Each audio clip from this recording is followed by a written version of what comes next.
Support from the Japanese came by agreeing to reduce the amount of oil that Japan imports from Iran. Now, Japan currently gets about 10% of its crude from the country of Iran. Japan's financial minister did agree today that the country would begin to draw down those reserves, that they would start to gradually decrease the amount of oil that it imports from Iran. Now, U.S. Treasury Secretary Timothy Geithner, as you mentioned, has been going around Asia trying to convince its allies that it needs to renew pressure on Iran over its nuclear program. Here's what the Treasury Secretary and Japan's financial minister announced to reporters. We are working very closely with Europe and Japan and with countries around the world to substantially increase the amount of pressure we bring on Iran. And we are exploring ways, as I said, to cut off the central bank from the international financial system and to reduce the earnings Iran derives from its oil exports. What I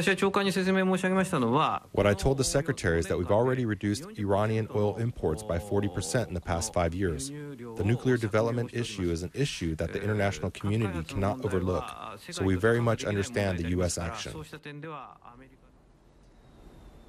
Now, Japan's financial minister did not specify exactly how fast Japan would stop importing that oil. He also did add that it would take a little bit longer, John, for those non-crude oil imports to slow down out of Iran. John? And Kyung, having the Japanese on board really is no surprise. But what's happened as far as China? Not quite the same reception from Beijing.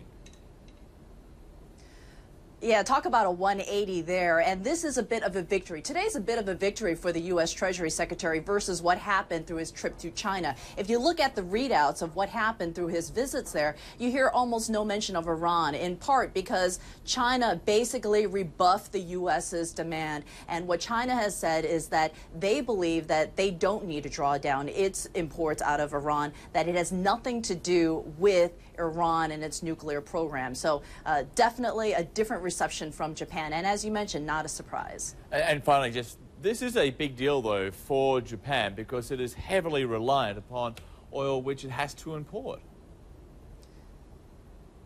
You're right. If you look at what Japan has as far as natural oil resources, nothing. Not a drop is produced here in Japan. Everything has to be imported from overseas.